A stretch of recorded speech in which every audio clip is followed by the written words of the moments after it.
Saya akan mulai dengan satu kata, rahasia. Kalau kita mendengar kata rahasia, itu langsung mikir apa dalam hidup kita? Ayo, rahasia. Kayak nggak pernah punya rahasia saja. Tidak boleh orang tahu. Tidak boleh orang tahu. Apalagi rahasia nggak boleh ada orang tahu. Betul. Apa? Sesuatu yang lebih penting, yang tersembunyi. Betul. Apalagi yang tersimpan. Oke, kita kejar terus. Yang nama disembunyikan. Yang namanya manusia seneng gak kalau diajak cari yang dirahasiakan? Wih, jawab ya jujur semua. Iya, kepo kata orang muda. Nah, kita mulai dengan ayat ini. 1 Korintus 2 ayat yang ke-10. 1 Korintus 2 ayat yang ke-10. Ternyata bukan hanya kita yang punya rahasia. Ternyata Papa kita di surga pun punya rahasia. Udah semuanya jawab. Hari ini saya senang ketemu cucu saya Samuel ya. Samuel mana Samuel ya. Sam di mana kamu Sam? Oh di belakang. Ya, yang sudah ingin tahu lama katanya. Baik. Oh, Andrew kamu ada toh? Kirain nggak ada. Udah kita baca sama-sama. 1 Korintus 2:10. 1, 2, 3. Karena suara kita adalah Tuhan sebab Roh menyelidiki segala sesuatu, bahkan hal-hal yang tersembunyi dalam diri Allah. Nah, Roh Kudus itu yang diberikan Tuhan kepada kita, salah satu fungsinya adalah menyelidiki segala sesuatu yang tersembunyi di dalam diri Papa kita. Wah, jadi ternyata Papa kita di surga pun punya rahasia. Nah, seharusnya dalam hidup kita, rahasia yang dimiliki oleh Papa kita itu yang harus kita selidiki, kita cari tahu. Nah, maaf saya berkata, jangan suka usir dan iseng ngurusin rahasianya orang lain. Setuju? Enggak usah. Ya, yang punya hobi begitu bertobat lah. Ngapain? Ya enggak, contoh. Kamu dengar enggak? Dia selingkuh lagi loh. Urusannya apa? Nah itu loh, tukang gosip, tukang kepo bertobat betul. Kita nggak boleh ngurusin rahasia orang lain. Ya, ada istilah dalam bahasa Indonesia, jangan ngurusi rahasia dapurnya tetangga. Kata-kata itu bagus, sudah. Nah, yang tidak boleh punya rahasia itu hanya suami istri. Enggak ada yang berkata amin. Hanya suami istri yang tidak boleh punya rahasia. Amin. Coba saudara renungkan, kira-kira akan terjadi apa dalam satu keluarga kalau suami istri itu saling menyimpan rahasia? Ayo, kira-kira akan terjadi apa dalam keluarga itu? Ribut rumah tangganya, saling mencurigai. Nah, saudara, ini pekerjaan si setan itu. Dan ingat, baik maupun yang tidak baik terjadi dalam hidup kita, papa mama. Ya, saya ulangi, baik ataupun tidak baik yang terjadi dalam hidup kita, papa mama. Anak-anak yang kena akibat pertama kali, betul, bukan orang lain. Maka itu papa mama, hiduplah terbuka suami istri. Tidak boleh ada yang dirahasiakan. Itu akan jadi pintu masuk si setan, merusak hidup kita. Apalagi kalau rahasia rahasia istri atau rahasia suami itu diketahui dari orang lain. Bayangkan. Ngerti nggak maksud saya? Betapa sakitnya yang satu tempat tidur ini kok tahu beritanya dari orang lain. Nah ini saya tahu. Dan ini merusak. Dan Tuhan tidak mau itu terjadi. Kita buka Efesus 4 ayat 25. Efesus 4 ayat 25. Mari kita buka. Sudah? Efesus 4 ayat 25. Ayo kita baca. 1, 2, 3. Karena itu karena kita adalah sesama anggota. Nah, Efesus 4, Efesus 5 ini dua pasal yang tertulis sebagai firman Tuhan dikhususkan tentang hubungan suami istri.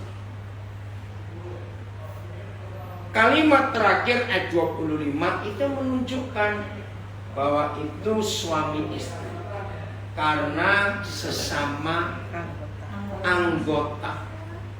Nah, Papa di surga satu-satunya pribadi di seluruh dunia ini yang mengajar suami istri itu persis seperti hidup kita. Suami itu kepala, istri itu tubuh. Bayangkan kalau ada dusta di antara kepala kepada tubuhnya atau tubuh berdusta kepada kepalanya. Ngerti nggak ilustrasi ini? Apa itu? Ini hebatnya Papa kita ciptakan badan kita. Sebelum dokter tahu penyakit apa yang ada di hidup kita, ternyata Papa di surga itu menciptakan sensor-sensor alarm ya tanda bahaya yang begitu sensitif, begitu lengkap di hidup ini. Ngerti maksud saya? Di bagian mana tubuh kita yang mulai diserang oleh penyakit, awal-awal kita nggak akan tahu, tapi ada alarm dalam tubuh, betul?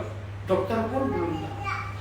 Nah, bayangkan ketika alarm itu bunyi, lalu dusta, oh enggak apa-apa, enggak apa-apa. Ngerti ilustrasi ini? Maka terjadi apa?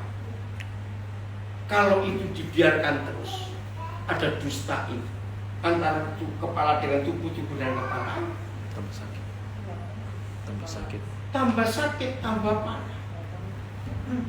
Tolong ya orang-orang muda, orang-orang tua juga, maaf. Ada banyak minuman-minuman energi, tahu ya, yang membuat segar. Itu jahat dan berbahaya sekali. Jangan sekali-kali mengkonsumsi itu. Loh, kenapa enggak boleh? Itu dusta yang paling jahat. Menguap tapi sedang tidak ngantuk. Ya, ini penting. Menguap tapi sedang tidak ngantuk. Itu alarm pertama bahwa tubuh kita minta istirahat. Dan jangan dipaksakan untuk tetap aktivitas. Rusak semua organ dalam. Jadi Papa kita itu luar biasa. Ngerti maksud saya? Beda loh, ngantuk lalu menguap. Itu menguapnya tuh enak gitu. Tapi kalau nggak ngantuk, tapi kok nguap itu nggak enak rasanya. Nah, saudara, itu alarm pertama. Kita harus cepat istirahat. Nggak usah lama-lama. 10 menit, 20 menit, asal rebahan sebentar saja. Itu penting sekali. Nah, minuman-minuman energi itu jahatnya di sini. Ketika alarm sudah bunyi, harus diistirahatkan. Terus orang itu minum minuman berenergi, dia segar kembali. Wih, rasanya nggak apa-apa. Maaf, biasanya supir-supir. Saya kalau naik bis, naik travel, naik taksi, ngelihat ada barang itu, saya akan nasihati mereka, ini bahaya. Itu penipuan, itu dusta. Oh, nggak apa-apa kok kamu rasa segar. Saudara, lama-lama entah di organ tubuh yang mana yang paling lemah, di situ akan terserah. Nanti nggak contoh ini ya. Dan itu berhati-hati dengan hal-hal yang menyegarkan, itu sangat tidak sehat. Contoh kecil lagi, tapi ini akibatnya besar. Mengapa lebih banyak perempuan yang punya masalah ginjal daripada laki-laki? Ya, perhatikan. Lebih banyak perempuan. Nah, ginjal kita itu kalau saudara belum mengerti fungsinya, lihat motor. Tahu karburator? Nah, itu penyaring bensin. Nah, ginjal kita itu penyaring darah. Nah, karena ginjal kita itu kerjanya cukup berat, karena makanan minuman yang kita minum, kita makan belum, kita nggak tahu bersih atau tidak, ya, masuk saja ke mulut. Nah, darah itu akan menyucikan, mengambil yang kotor-kotor, dan dia merek darah lewat ginjal, dan di ginjal itu disaring. Maka itu yang kotor akan keluar, maaf, lewat urin, kencing kita. Nah, darah itu kan benda cair, perlu air. Maaf. Nah, perempuan itu makhluk yang takut minum air karena susah kencing. Maka itu saya punya teman namanya Peggy Andu. Dia pernah ngajar, ayo anak-anak, siapa yang tahu apa bedanya laki dan perempuan? Waduh, jawabannya macam-macam. Lalu Pak Peggy Andu jawabnya enteng, sudah salah semua. Bedanya cuma satu, laki bisa kencing di balik pohon, perempuan nggak bisa. Saya tahu, lu betul juga. Maka itu perempuan takut kencing karena nggak bisa sembarang kayak laki-laki. Nah, ketika perempuan takut kencing, saudara, berarti otaknya kurang oksigen. Otak yang kurang oksigen, langsung alarm pertama, pusing. Nah, padahal kalau kita rasa pusing sedikit saja, itu nggak perlu obat. Cari air jernih, minum, rebah. Kalau perlu kepala nggak usah pakai bantal, biar oksigen naik langsung ke otak. Percayalah, nggak akan pusing. Nah, saya pernah meneliti.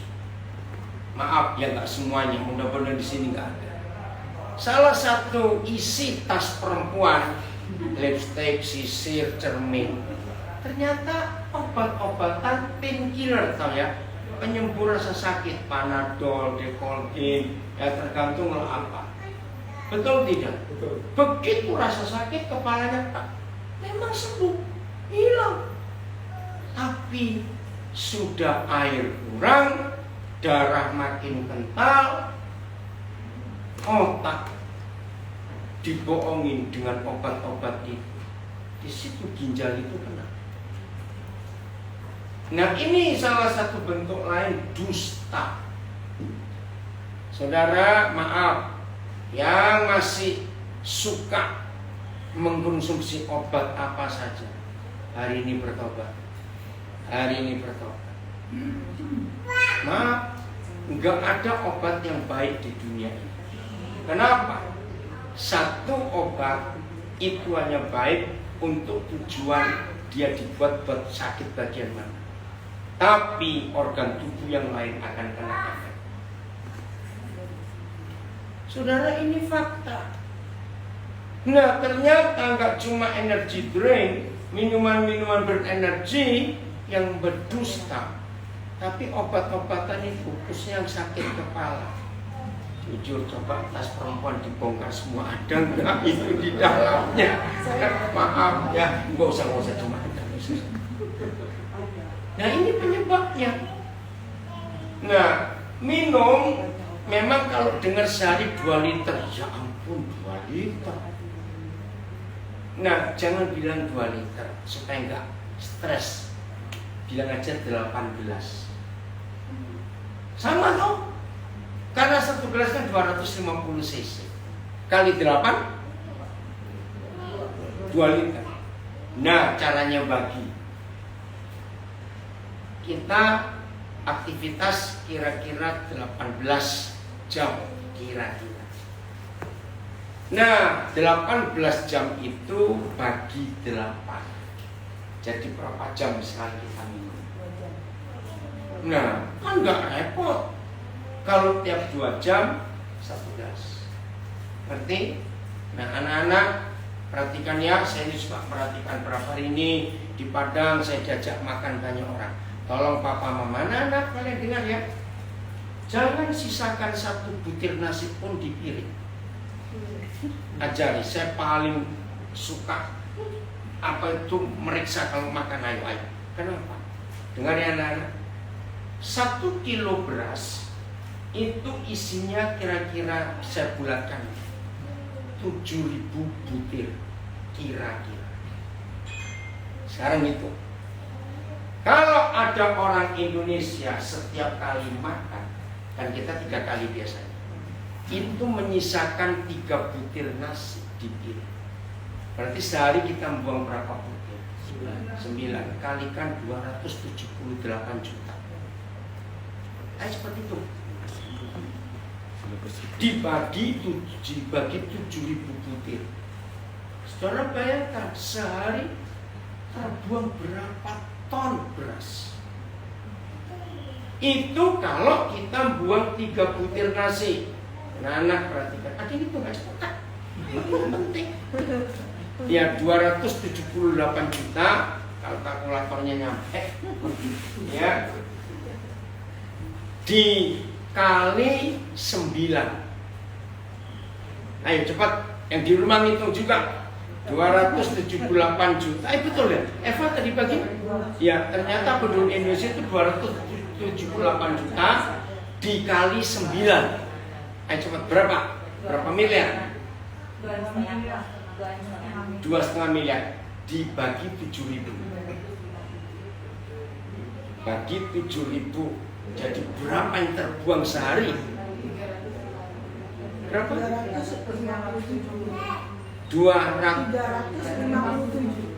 357.000 kilo.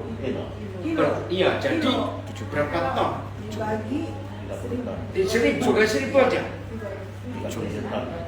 Berapa? Iya, bagi 1.000 berapa itu? 7,8 ton. 357 ton. Kilo atau ton? Kan dari kilo dibagi 1.000. Iya. Jadi 357 ton. Iya. Saudara bayangkan, itu kalau kita buang 9 butir sehari. Bayangkan yang suka nyisain beras, nasi di piring, jahat sekali. Orang yang lapar masih banyak. Perhatikan ya. Nah, itu cara Tuhan memberkati kita. Kita harus sadar untuk itu. Artinya anak-anak kalian belajar ini. Nah, jangan ada dusta antara suami istri. Berkatalah benar. Satu kepada yang lain, suami kepada istri, istri kepada suami. Karena kita ini sesama anggota. Jangan ada dusta. Ada banyak hal yang bisa menyakiti hati kita, betul? Tapi percaya, salah satu sakit hati yang paling sakit, kalau yang satu tempat tidur dusta'i. Menjawab ya atau tidak? Sakit. Maka itu firman ini luar biasa. Tuhan punya rahasia terhadap kita, itu hak Tuhan. Sesama kita punya rahasia bisnis, rahasia rumah tangga, rahasia dapur, rahasia apa, terserah. Tapi suami istri yang tidak boleh. Harus jujur apa adanya. Kita buka Kejadian 2:25 yang kemarin pagi ikut kebaktian TFGF, kita belajar ayat ini. Kejadian 2 ayat 25. Nah, ini perintah. yang kita harus ikuti sebagai suami istri. Ya, kita baca sama-sama. 1, 2, 3. Mereka tiada istri itu, tapi mereka tidak akan. Jadi suami istri harus telanjang. Saya dulu pertama mikir ini masalah seks, ternyata tidak. Kejujuran, ketulusan, nggak boleh ada rahasia. Kenapa? Keterbukaan. Keterbukaan. Untuk apa saja. Antar saudara, saudara kandung, saudara sebagai teman punya rahasia hak masing-masing. Betul, keluarga kakak adik kandung, kalau masing-masing kita sudah menikah dan adik kakak kita dengan keluarganya punya rahasia, kita nggak boleh marah. Loh, kenapa kamu nggak kayak dulu? Waktu kita masih kecil-kecil, beda dulu, belum menikah. Setelah menikah hak masing-masing. Betul tidak? Nah, kita nggak boleh nuduh. Lagi sekali, yang tidak boleh ada rahasia adalah suami istri. Manusia, suami itu dan istrinya telanjang dan mereka tidak merasa malu. Itu keren sekali, terbuka. Awas, yang sudah menikah masing-masing punya lemari sendiri dan dikunci lagi masing-masing.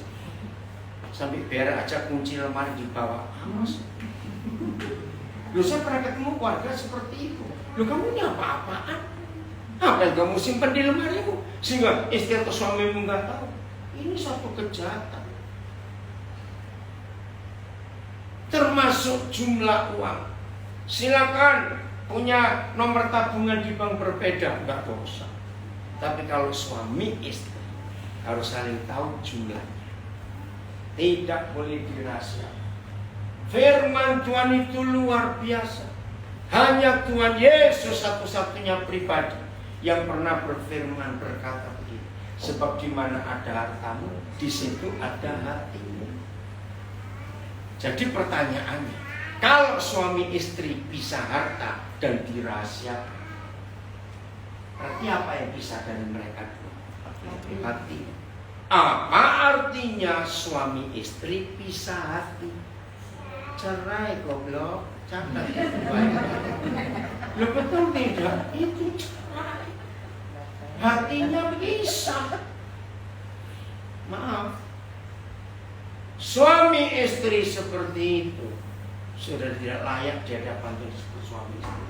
Dan lebih celakanya lagi, kalau suami istri seperti itu masih hubungan seks, itu perzinahan.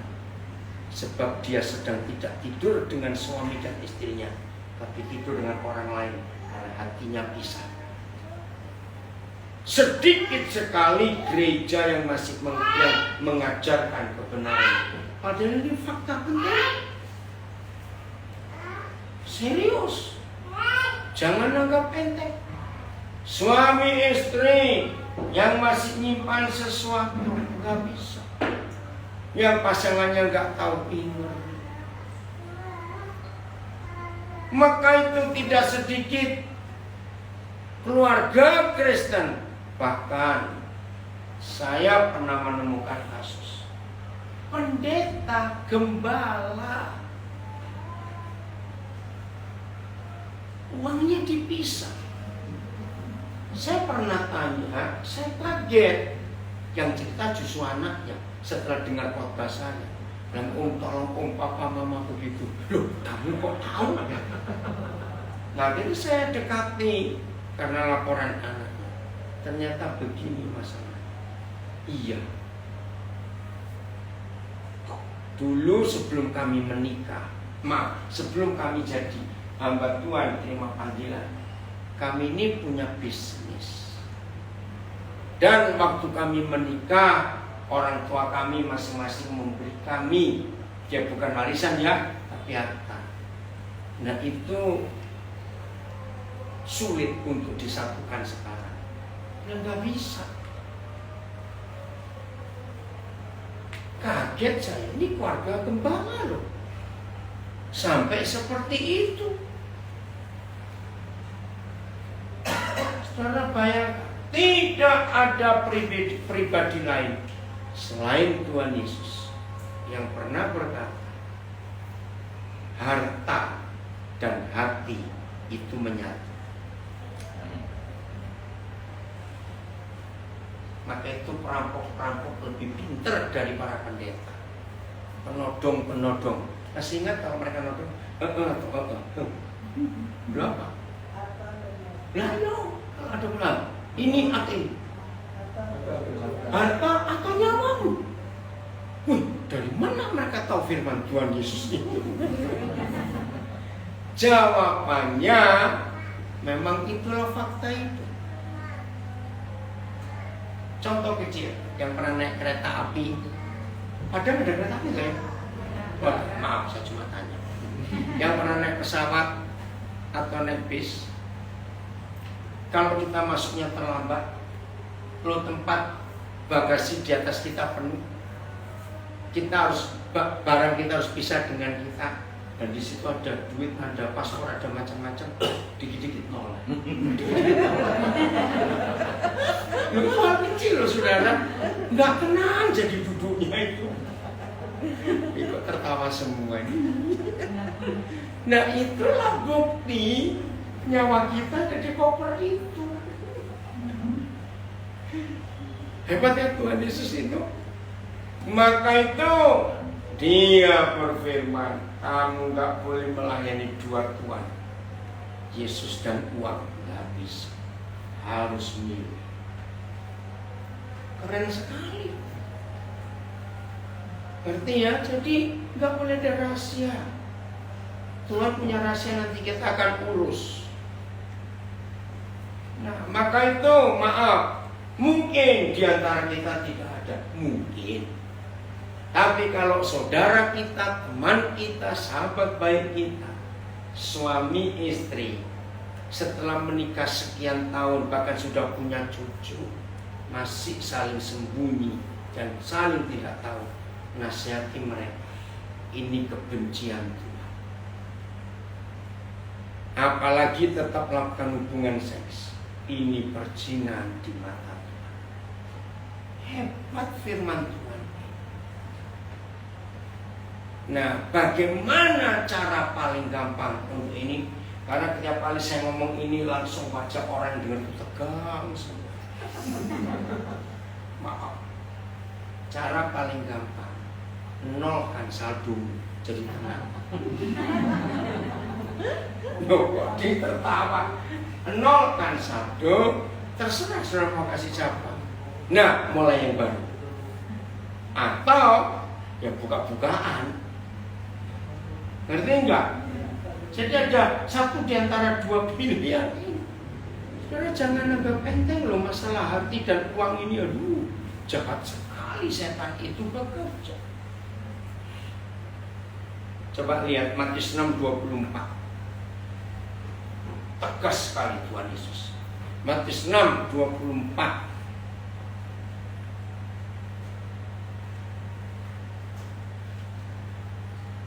Ayo baca, 1, 2, 3. Tak seorang pun dapat mengabdi pada dua tuan. Mengabdi pada dua tuan. Apa kata lain mengabdi? Tunduk. Ayo. Apalagi tunduk, apalagi mengabdi. Menyembah. Mengikuti. Coba namamu. Leon. Mengikuti, menyembah, tunduk. Ayo mengabdi. Menyerahkan hidup. Patuh. Apa ya? Menyerahkan hidup. Menyerahkan hidup. Melayani. Tidak bisa. Harus milih. Kalimat berikut. 1, 2, 3. Benci yang seorang Atau tidak menyalahkan yang lain. kamu tidak dapat mengerti kepada Tuhan dan Mamon. Enggak bisa. Jadi saingan Tuhan Yesus itu bukan setan. Setan sudah kalah sejak Yesus bangkit. Tapi saingannya adalah uang. Bagi yang belum tahu supaya hari ini tahu. Perhatikan, ia akan setia kepada yang seorang dan tidak setia kepada yang lain. Saudara, keluarkan kata seorang, itu mengagetkan. Artinya tahu. Jadi Tuhan Yesus itu memberitahu manusia, uang itu bukan benda, bukan barang, tapi pribadi. Not a thing, but a person. Catat itu. Nah, kalau uang itu seorang pribadi, berarti dia punya nyawa. Kalau uang itu seorang dan punya nyawa, berarti uang itu hidup. Dan kalau uang itu seorang dan punya nyawa dan dia hidup, berarti dia punya kuasa. Siapa yang tahu? Gara-gara uang kakak adik kandung bisa bunuh-bunuhan. Betul? Gara-gara uang si setan itu suami istri bisa ribut. 90 sekian persen penjara penuh, pengadilan sibuk, gara-gara yang namanya uang ini. Maka itu ketika gereja hanya bicara uang. Saya sering nasihati teman-teman saya pendeta, cobalah kalau minggu jangan ngomong uang. Kasihan para pengusaha itu. Senin uang, Selasa uang, Rabu uang, Kamis uang, Jumat uang, Sabtu uang, Minggu mau istirahat duduk uang lagi. Setuju saya ngomong ini? Loh, saya tanya setuju? Nah, tolong para pendeta yang mata duitan, jangan ngomong uang lagi kalau hari Minggu. Betul, capek. Ngomonglah soal kehidupan. Ngomong soal sukacita, damai, ajari. Jangan uang lagi. Maaf ya, saya ngomong. Ketika gereja kredit banknya cukup tinggi, maka wajar gembalanya harus mengingatkan jemaat, nyicil aja bukan wes, tertawa kenapa? Serius. Tapi saya pernah ketemu gereja yang sudah nggak punya kredit, tapi kok minta duit lagi pada jemaat, renovasi. Terus ada saja direnovasi. Ini kapan berhentinya? Maaf. Maka itu jangan bicara uang bersamaan dengan bicara Tuhan, karena mereka dua ini saingan. Kalau mau bicara uang, jangan nyebut Tuhan, pisah. Harus begitu. Karena Tuhan tidak bisa digabungkan dengan uang. Saingan. Dan saudara perhatikan kalimat firman ini, Matius 64. Tuhan Yesus mengakui uang itu lebih rendah, lebih tinggi atau selevel dengan dia. Ayo, selevel. Wih, luar biasa. Kita buka Matius 28 mulai ayat 11. Matius 28 mulai ayat 11. Maaf, saya cuma cerita bagi saudara yang di Padang, karena saya sudah lama nggak ke Padang, berarti sebagian besar di ruangan ini termasuk EDRJ Gereja Kemarin banyak yang baru kenal saya. Nah, saya ini kalau ngajar, kalau khotbah nggak pernah punya konsep saya sudah punya bahan khotbah, enggak. Setiap kali mau mengajar saya selalu tanya, Papa, apa yang diperlukan anak-anak? Hanya Papa yang tahu. Dan dia memberitahu. Maka itu kalau saudara lihat dari yang hari Sabtu ikut sampai hari ini, nggak ada catatan apa-apa. Karena saya minta biar Roh Kudus yang menunjukkan apa yang kita perlukan dalam hidup. Maka itu saya ngajar seperti ini, nggak bisa pakai PowerPoint. Karena bingung mau pakai gambar yang mana, atau mau ngomong apa. Betul? Kalau saya pakai PowerPoint cepret-cepret, kaku jadinya. Ngerti?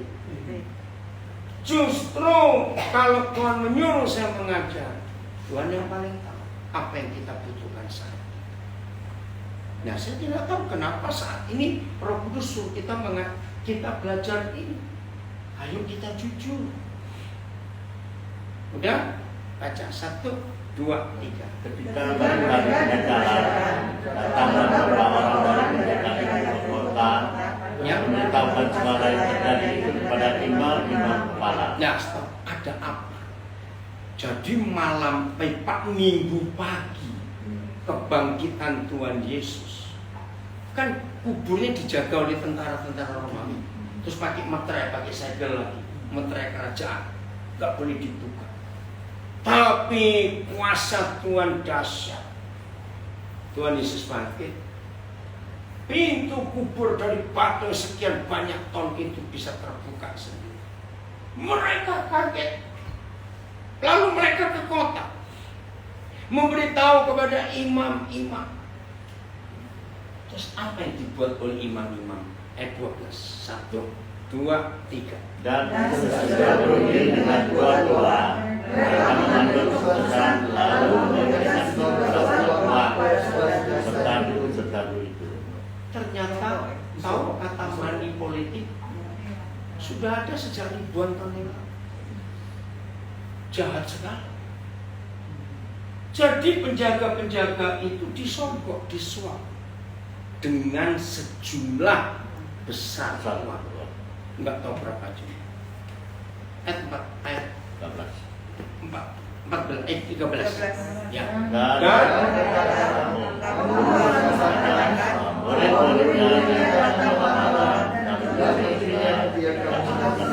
Wih, jahat sekali politik uang ini. Ya, karena dibungkam dengan uang, ya nurut.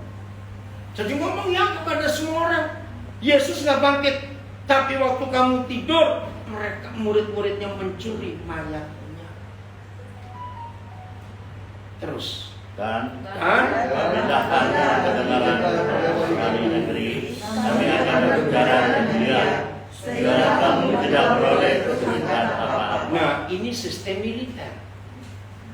Prajurit yang bersalah, komandan bertanggung jawab. Nah, imam-imam loh saudara. Maaf kalau saya berkata zaman sekarang, ini kantor sinode. Para pejabat gereja yang di kelas paling tinggi bisa pakai money politik atau politik uang. Ngeri sekali.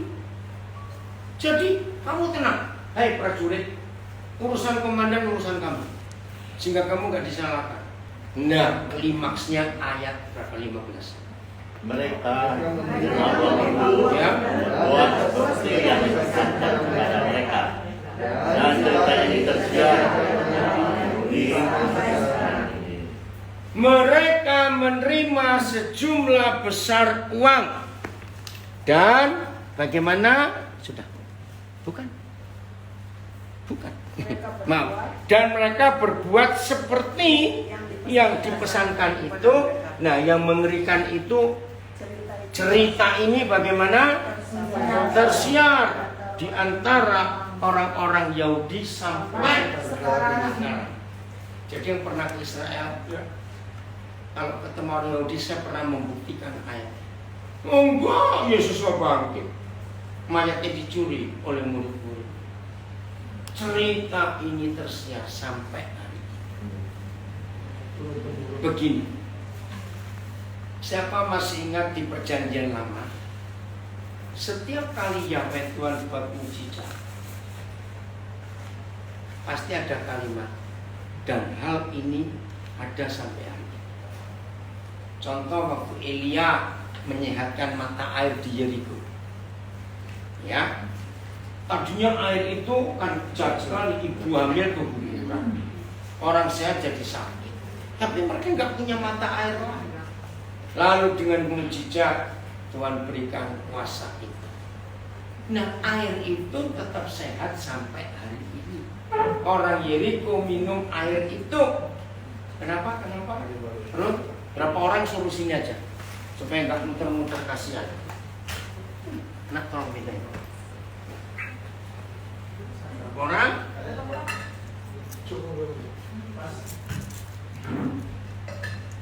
Ayo, saudara renungkan. Jadi kalau Papa di surga buat sesuatu, yang dibuat itu ada sampai hari. Betul?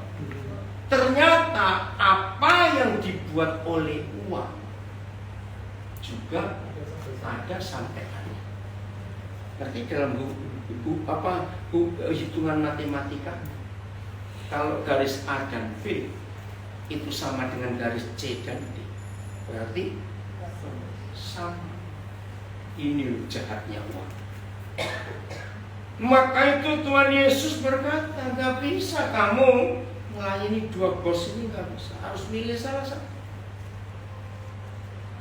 Maka itu seharusnya para pendeta jangan ngomong uang waktu khotbah, ngomong kebenaran saja, supaya jemaat itu murni yang mendengar.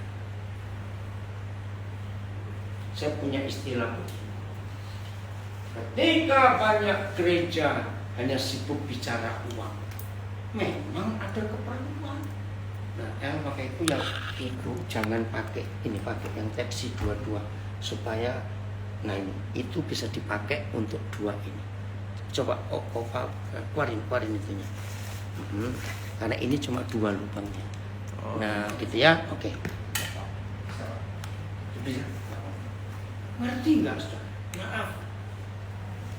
Kalau memang gereja punya banyak keperluan untuk renovasi, untuk maintenance, untuk gaji ini, nggak usah pakai ayat. Pakai prinsip Kisah Rasul 6. Di situ dikatakan Petrus nggak mau terganggu dalam pelayanan karena ngurusin para janda yang sedang bertengkar antara janda-janda Yahudi dan janda-janda Yunani. Akhirnya Petrus milih diaken. Itu kata diaken pertama, 7 orang untuk ngurusin urusan duit. Hamba Tuhan nggak boleh urusan duit. Itu Kisah Rasul 6. Kalau dibaca, begini kata Petrus, supaya kami bisa konsentrasi dalam melayani firman. Nah, saya pernah jadi gembala 13 tahun. Awal saya gantikan gembala yang pertama, tapi bendara nggak diganti. Biasanya dalam rata-rata gereja, oh ini harus dibuka. Ya, bentar ya. Atau nggak usah lah, masih ada nggak? Masih ada. Ya, nggak usah, supaya nggak ganggu yang. Maaf. Ternyata di banyak gereja jabatan bendara itu sulit diganti. Saya nggak ngerti. Maaf ya. Lalu bendara lama tetap harus dipakai, yaitu karena permintaan.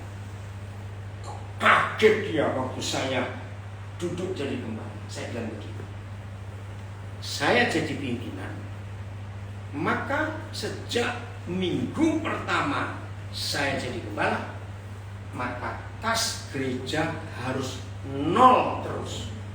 Kaget dia. Nggak bisa begini. Beri waktu saya 3 bulan, saya akan buktikan kas 0 itu bisa. Ini pengalaman segini. Saya dengerin dia ngomong. Untung dia sudah meninggal berapa tahun ini. Iya, saudara, tunggu dulu lah. Beri waktu saya 3 bulan untuk mimpin. Nanti saya akan ajari prinsipnya. Saya juga nggak tahu kok bisa dapat hikmat seperti itu. Gini loh masalahnya. Dengan suara jawab yang baik. Kenapa gereja yang nggak ada uangnya itu lebih aman situasinya daripada gereja yang banyak uangnya? Kira-kira betul atau salah? Betul. Jawab cepat. Nah, berarti sumber keributannya setan itu tadi. Maka itu kalau nggak ada setannya diam semua. Apa yang mau diperebutkan? Nggak ada uangnya. Ini fakta, saudara. Lalu gimana kalau keperluan kita? Saya minta tolong daftarkan kepada saya apa keperluan rutin bayar listrik, air, kebersihan, security, terus prasarana, lalu tukang parkir. Oke, beri saya hitungannya sini. Minggu pertama saya jadi gembala, saya khotbah, saya bacakan semua ini. Dan saya pakai kisah Rasul 6. Saya tanya kepada pengurus lama, maaf, siapa yang dianggap donatur di gereja ini? Ternyata betul ada 7 orang. Oke, saya sudah dekati dulu 7 orang ini. Ini keperluan kita setiap bulan. Kalau kolektor tidak cukup, kami akan minta kalian bertujuh rundingan siapa mau ngisi kekurangan. Dan sejak saya jadi gembala, tidak ada kantong berjalan. Saya paling gak suka ditodong, sudah. Pernah saya ngajak pengusaha, saya lupa beritahu jam kesempatan. Dia kaget, lu apa ini? Kunci mobil masuk. Dia nggak tahu. Wah, itu kalau suka. Bendara, woi dapat mobil tunggu. Nah, jadi itu penodongan. Maaf, ya saya nggak bilang ayo saya berubah kita atau DPI rokok atau saya kata saudara sama. Enggak, itu cara saya. Terus gimana? Di gereja kami waktu itu ada 4 pintu. Ada 5 pintu. 1 pintu masuk, 2 pintu kiri kanan jadi 5 pintu. Nah, di setiap pintu itu saya sediakan kotak. Saya bilang kepada jemaat, mulai saya jadi gembala, tidak ada kantong yang berjalan. Yang mau kasih silakan. Dan harus waktu mau masuk. Kenapa? Karena begitu selesai pujian, sebelum firman, saya minta bendara dengan timnya langsung menghitung berapa yang dapat, dan sebelum pulang diumumkan. Zaman itu tahun 80-an belum ada ATM, yang adanya belangko wesel. Masih ingat zaman dulu? Anak-anak muda nggak tahu. Jadi di kantor gereja itu sudah saya siapkan ratusan belangko wesel dengan nama rekan-rekan pendeta di desa-desa di Jawa Timur, Jawa Tengah, Jawa Barat, Sumatera, Kalimantan, itu sudah. Nah, begitu uang itu dihitung sebelum jemaat pulang, dilaporkan. Hari ini persembahan kita sekian. Nah, keperluan bulan ini sekian. Minggu ini, minggu berjalan. Contoh, ada jemaat yang hanya sakit, kita keluarkan dia. Ada ini, ada itu. Nah, sisanya jangan disimpan saldo. Isi belangko wesel, cari yang paling penting, langsung Senin kantor pos. Jadi 0 terus kas gereja. Jadi bendara cuma tolak-tolak, nggak ada yang gitu. Aman nggak? Aman. Nah, kasus pertama muncul. Saya dapat surat dari rekan pendeta di Ampel, Gading, Salatiga, jauh di desa, dapat surat. Bilang, aduh saya perlu 1 sepeda untuk pelayanan. Ya udah, surat itu dibacakan oleh sekretaris gereja. Saudara, ada saudara kita di desa Ampel, Salatiga perlu sepeda. Ya udah, ayo hari ini kita kumpulkan persembahan untuk beli sepeda. Dihitung langsung. Wih, jemaat banyak. Bisa beli kira-kira 11 sepeda. Terus gimana? Bendara bilang, ya belikan sepeda semua. Hah? Terus taruh mana? Ya taruh di gudangnya gereja dong. Yang 10 itu, yang 1 biar dikirim. Nggak sampai sebulan 11 habis. Ternyata Tuhan kirimkan berapa saudara yang perlu sepeda. Zaman itu motor masih barang mewah, masih sepeda awal 80. Saudara bayangkan. Lalu sejak itu jemaat aman, nggak mikirin. Pokoknya kalau ada lebih, besok langsung jalan. Senin harus jalan, tidak boleh disisakan di gereja. Saya nggak mau. Wah, 13 tahun jadi gembala, aman gereja ini. Karena nggak ada setan-setan.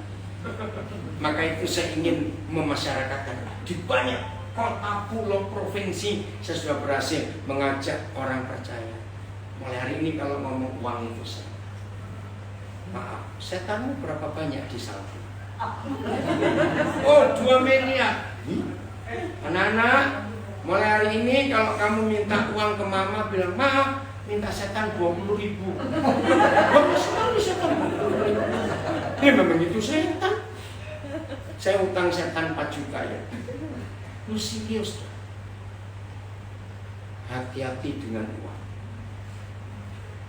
Karena posisinya selevel dengan Tuhan.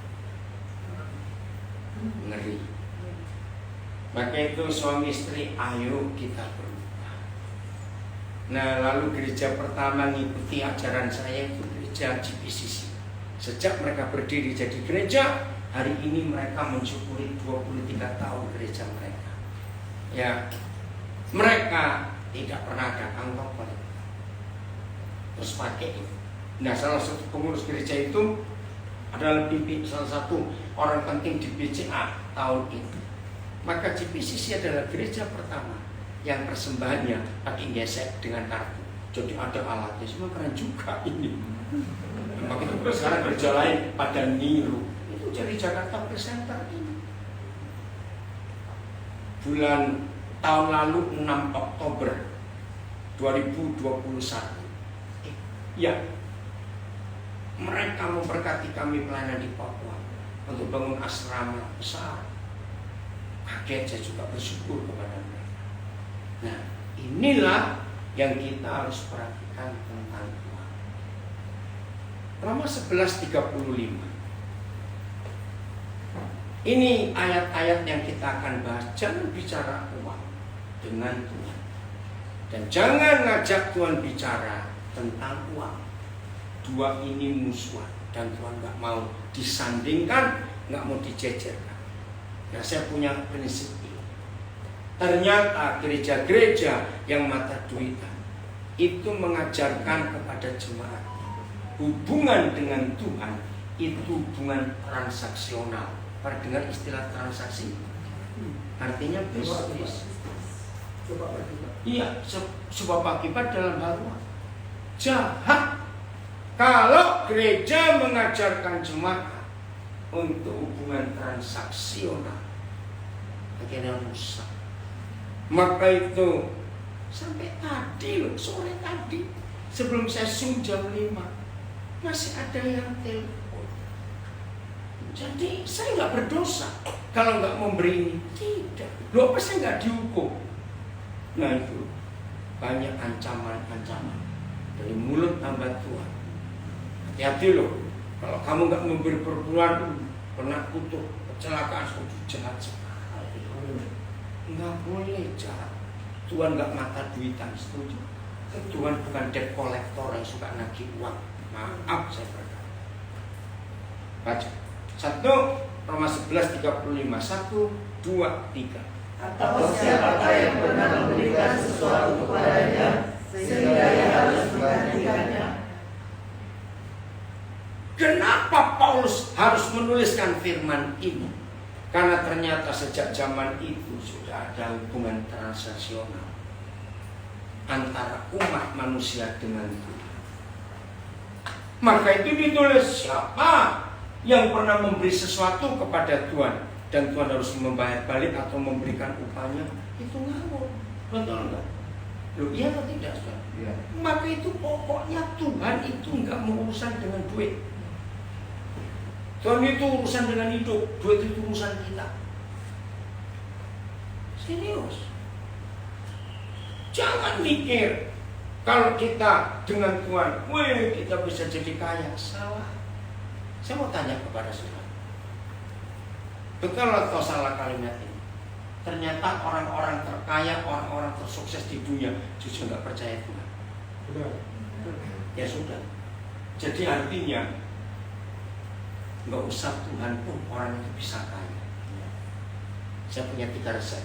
Catat yang mau nulis pasti kaya tanpa Tuhan. Nggak usah berdoa, nggak usah puasa, berzinalah, berbuat jahat, pasti kaya. Lu serius? Catat 1. Tiba-tiba dapat warisan. Loh, bisa kaya nggak? Ya pasti dong. Tiba-tiba dapat warisan. 2, rajinlah. Kerja keras. 3, pelit. Inilah 3 resep kaya tapi patuh. Setuju ya? Maka itu jangan bilang, jangan hubungan kita dengan Tuhan itu hubungan transaksional. Jangan. Yang betul adalah hubungan kasih, hubungan mempelai laki-laki dengan mempelai perempuan, hubungan anak dengan orang tuanya. Itu yang benar. Jadi kalau kita sedang dengan papa, jangan ngomong duit.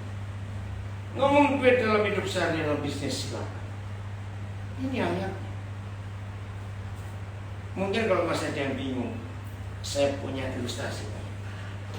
Semua kita pasti pernah diundang orang ketika anaknya menikah atau orang itu menikah. Pertanyaan saya, yang paling repot itu ketika diundang orang kaya raya atau orang biasa? Kenapa diundang orang kaya kita jadi kerepotan? Nah, serba salah. Mau kasih apa untuk orang kaya? Mereka bisa beli sendiri. Jangan-jangan kalau kita kasih langsung dibuang, ya terang aja. Paling cuma kasih aku atau kasih apa. Nah, begitu pula dengan Tuhan, mau ngasih apa dengan dia? Ngerti ilustrasi ini? Dia bukan cuma punya segala sesuatu, dia bisa buat segala sesuatu. Maka itu jangan hubungan transaksi dengan Tuhan, kejar. Nah, begitu pula dengan suami istri. Apas. Kalau suami istri hubungannya transaksi, apa bedanya ke pelacur? Maaf. Setuju saya ngomong itu? Seharusnya suami istri nggak usah bicara duit banyak-banyak, karena bukan urusan dagang. Tapi ada loh suami istri begitu ya. Wih, hitung-hitungannya 5 rupiah aja ditulis. Ngeri. Ada tapi. Ayo hari ini kita beri. Oke, saya stop dulu. Ada yang mau tanya sampai di sini? Sudah sampai 1 jam. Ada yang tanya? Ayo coba. Ayo saya tunggu. Saudara boleh bertanya. Puji Tuhan, sudah pintar semua, jadi nggak ada yang tanya. Jelas ya? Nah, inilah hidup kita dengan Papa di surga. Ayo yang benar. Ayo yang benar. Nah, kalau Roh Kudus, kita kembali ke ayat yang pertama, adalah satu-satunya pribadi yang mampu mengajak kita menyelidiki hal-hal yang tersembunyi dalam diri Bapa kita. Maka itu bersyukur sepanjang 3 hari, hari keempat ini kami ada di Padang. Ternyata dari pertanyaan banyak saudara selalu menjurus pada pribadi Roh Kudus. Dan itu memang hebat. Termasuk tadi siang waktu makan, wah yang bicara banyak tentang Roh Kudus. Luar biasa, pribadi yang satu. Izinkan dia bekerja dengan semau-maunya kepada kita. Amin. Jelas ya. Jadi mulai hari ini jangan hubungan transaksi dengan Tuhan. Nikmati kasih, nikmati kebaikannya, maka kita akan melihat kemuliaan Tuhan luar biasa. 1 Timotius 6 ayat 5. Ini ayat yang terakhir. 1 Timotius 6 ayat 5. 1 Timotius 6 ayat 5. Aja Pak Pendeta Ciki Mesa akan melanjutkan. Mau apa lagi boleh?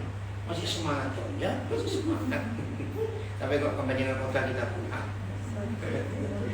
1 Timotius 6 ayat 5. Udah? 1, 2, 3. Ya.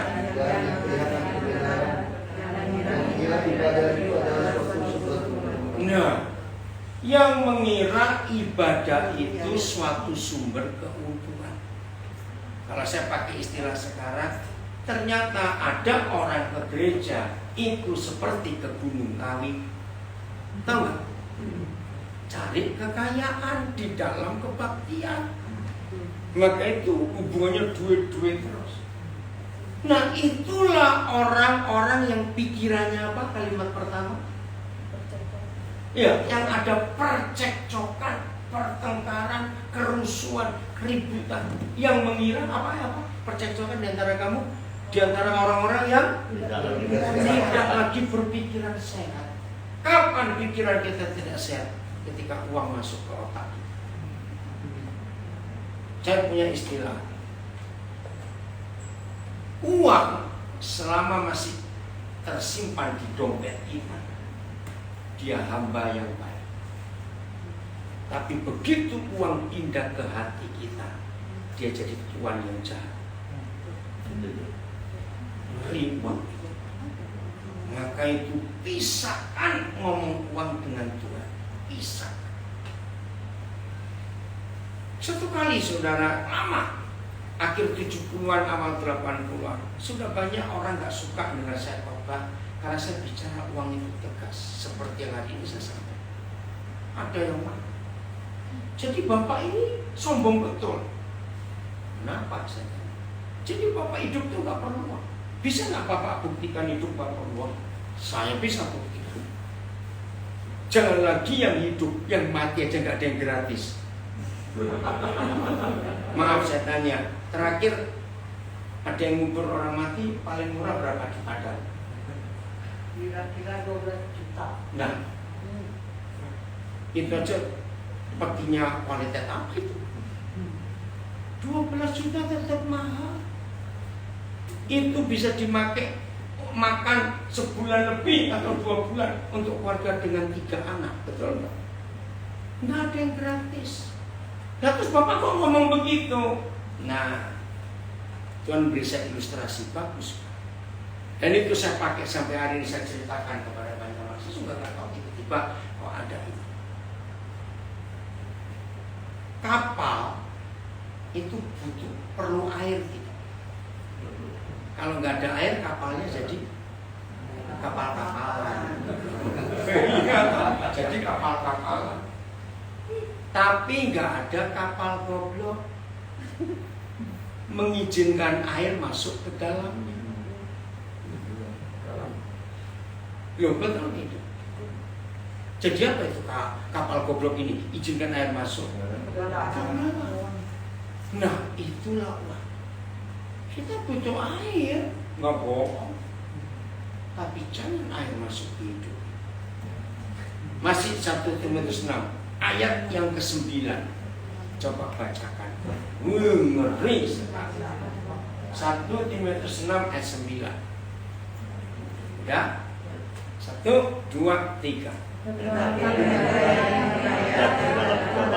Ingin kaya jatuh ke dalam berbagai percobaan, dalam jerat, berbagai nafsu yang hampa. Nah, dan yang menenggelamkan manusia ke dalam keruntuhan dan kebinasaan. Itulah kapal bodoh. Dia butuh air, nggak ada air dia bukan kapal.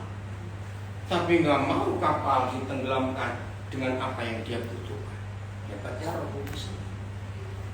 Maka itu papa mama berbahagialah kita kalau bisa meyakinkan anak-anak kita, walaupun kita kaya, jangan ajari anak-anak kita uang segala-galanya salah. Maka itu ada tulisan bagus yang nggak tahu sampai sekarang siapa penulisnya. Sudah puluhan tahun. Kalau bahasa Inggrisnya what money can buy. Apa yang bisa dibeli dengan uang? Uang bisa beli tempat tidur yang mewah, tapi uang nggak bisa beli tidur yang nyenyak. Uang bisa beli vitamin suplemen yang jutaan harganya, tapi uang nggak bisa beli kesehatan. Uang bisa beli buku-buku yang mahal, tapi uang nggak bisa beli kepandaian dan intelektual. Uang bisa beli alat-alat hiburan, tapi uang nggak bisa beli bahagia dan sukacita. Setuju? Jadi mulai hari ini, jujur ya suami istri, maaf, seandainya ada di antara kita yang dengar di sini ataupun yang mengikuti di rumah, suami istri masih punya rahasia, hari ini selesai. Kalau rahasia Papa, Roh Kudus akan menolong kita untuk mengetahui. Nah, ini yang saya dapat banyak rahasia yang tersembunyi dalam diri Bapa di surga. Roh Kudus yang memberkati. Sebab itu saya bisa mengajar seperti ini. Tuhan memberkati kita semuanya. Hiduplah benar di hadapan Tuhan. Haleluya.